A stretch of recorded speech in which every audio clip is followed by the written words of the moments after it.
Bonjour et bienvenue dans le podcast Happy Personal Shopping.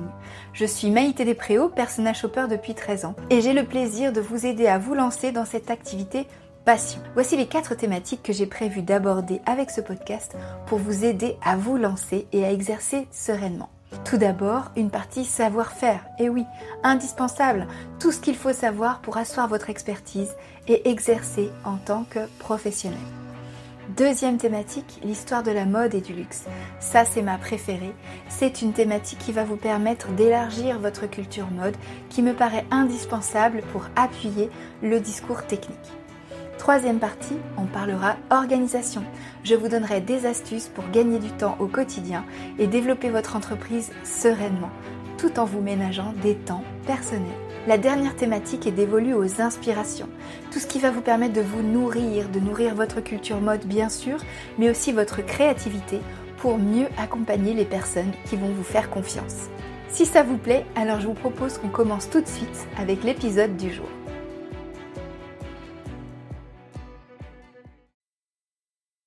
Ce nouvel épisode du podcast Happy Personal Shopping. Aujourd'hui, on parle de ce qu'il faut faire quand on démarre. Et pour le coup, je vais vous parler des erreurs que moi j'ai faites quand j'ai commencé. Et que je vois chez trop de personnes parmi vous qui m'écoutez, chers collègues et futurs conseillères en images et personal shoppers. La première chose déjà, j'aimerais dédier cet épisode à Stéphanie, avec qui j'ai eu la chance de m'entretenir la semaine dernière et qui m'a vraiment fait prendre conscience de ces erreurs qu'on fait en fait quand on est débutant et qu'on ne sait pas trop comment commencer. Alors on y va si vous êtes prêts.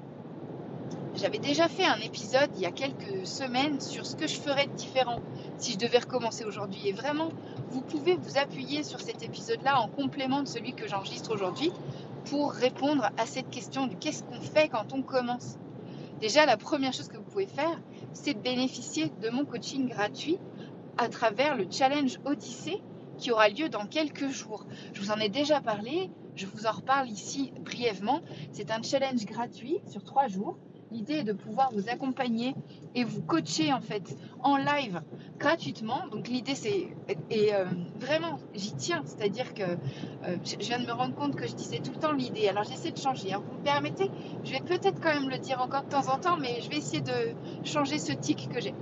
Donc le principe, voilà, plutôt que l'idée, le principe de ce challenge, c'est de vous offrir 6 heures de coaching en live avec moi pour vous permettre de prendre conscience de ce dont, de prendre conscience des erreurs qu'on fait tous quand on débute, des erreurs qui ne paraissent pas en être parce que forcément, quand on n'a pas appris l'entrepreneuriat, parce qu'on n'a jamais fait d'entrepreneuriat, c'est spontané, c'est normal qu'on fasse ces erreurs-là. Et donc pour le coup, l'objectif de ce challenge, c'est de vous montrer quelles sont les bases qu'il faut poser pour votre entreprise. Si vous souhaitez vous lancer dans le conseil en images, le personal shopping aujourd'hui, il faut vraiment commencer par là et éviter ces 3 erreurs que je m'apprête à vous révéler. Alors la première chose, et donc Stéphanie, je te dédie cet épisode, la première chose déjà, ne passez pas 3 heures à vous poser la question de votre nom. Et le corollaire de ça, c'est le deuxième point, c'est votre carte de visite. En réalité, ça n'a aucune importance. Votre nom, votre logo, votre carte de visite, tout ça, c'est super bien pour la vitrine. Ça va être génial quand vous aurez un site, quand vous aurez un réseau social, etc. Mais au début, ce n'est pas ça le plus important.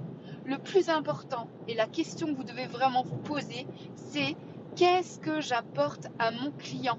Qu'est-ce que j'apporte à ma cliente ? Qu'est-ce qui va faire que je vais changer sa vie ? C'est ça en fait qui est le plus important. Parce que si vous vous posez cette question-là, non seulement vous savez ce que vous pouvez lui apporter, mais ça veut dire que vous avez compris quel était son problème. Et si vous ne résolvez aucun problème, eh bien malheureusement vous ne vendrez jamais rien. Donc la question c'est ça, c'est quel est le problème majeur de ton client ? Et qu'est-ce que toi tu peux faire pour l'aider à le résoudre ? Et c'est ça en fait qui doit être votre priorité absolue. Pas le fait de passer des heures à travailler sur un logo ou quoi. Tout ça, c'est de la procrastination active. C'est-à-dire que vous avez l'impression de travailler pour votre projet, vous avez l'impression de donner du temps, de l'énergie, mais en réalité, vous ne placez pas l'énergie là où il faut. Ça, c'est quelque chose que vous pourrez faire après, une fois que vous aurez compris ce que votre client veut. Et au contraire, ça va même vous aider. Parce que si vous vous rendez compte, je sais pas, je dis n'importe quoi, je pense à la famille Adams et à mercredi, parce que ma fille, elle est à fond là-dessus. Et elle a commandé la petite poupée mercredi pour Noël. C'est pour vous dire que si jamais votre client, il veut s'habiller en gothique, et ben peut-être que ça lui parlera davantage que vous ayez un nom qui fasse gothique dans sa tête et qui, avec le logo, renvoie aussi à cet imaginaire gothique. Donc le fait d'avoir choisi un nom à l'avance, bah, ça vous prive d'avoir cet écho-là, si c'est vraiment votre ciblage principal, le fait de vouloir s'adresser à ces personnes qui sont à fond sur le gothique. Enfin, je ne sais pas si vous voyez ce que je veux dire. Ce que je veux dire, c'est que vraiment, le nom, le logo, ça c'est très bien une fois que vous savez où vous voulez aller. Mais au départ, il faut déjà savoir dans quelle direction chasser. Donc déjà, avant toute chose, prenez déjà le temps de regarder ce que vous pouvez apporter au marché. C'est-à-dire, vous, concrètement, qu'est-ce que vous avez dans votre historique, dans votre expérience, dans votre vie passée, dans votre caractère. Qu'est-ce qui fait que vous allez être particulièrement pertinente sur tel aspect ou tel aspect? Est-ce que c'est le conseil beauté? Est-ce que c'est le conseil pour les femmes rondes parce que vous-même, vous êtes ronde? Est-ce que c'est le conseil pour les femmes grandes parce que vous-même, vous êtes plutôt grande? Est-ce que c'est le conseil pour les messieurs pressés parce que vous aussi, vous avez vécu ça, le fait d'être en entreprise, de ne pas avoir le temps de choisir sa tenue le matin et de devoir faire des déplacements par bons et par vaux tous les soirs, dormir à l'hôtel, etc. Qu'est-ce qui, dans votre histoire, peut devenir un argument marketing? Et là, pour le coup, c'est vraiment au sens le plus noble du terme, c'est-à-dire qu'est-ce qui va faire que vous allez trouver votre différence à vous.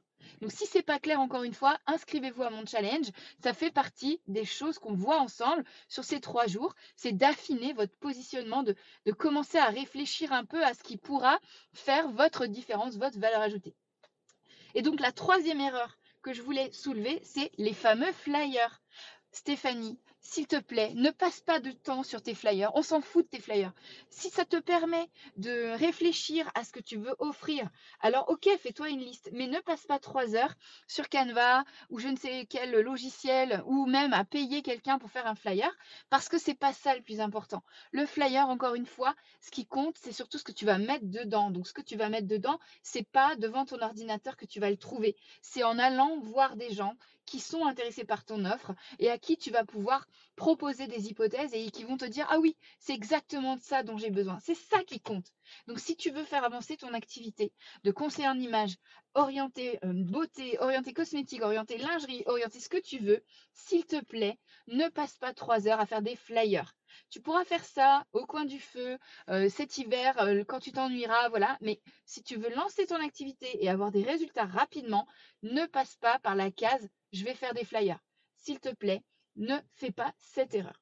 Voilà, un épisode un petit peu plus court aujourd'hui parce que vous le savez, je suis en plein lancement de mon nouveau programme d'accompagnement, Odyssée. Si vous êtes curieuse, si vous voulez en savoir plus, venez voir le challenge Odyssée. Comme je vous l'ai dit, 3 jours, 6 heures de coaching en live gratuit avec vous. Vous pourrez me poser toutes vos questions et surtout, je vous parlerai également de ma méthodologie, la façon que vous aurez d'avoir des résultats parce que justement, vous allez poser les bases de votre activité, des bases saines pour avoir une activité qui est rentable et qui va vous permettre de vous épanouir justement dans votre activité de passion. Voilà, je vous souhaite une très bonne semaine.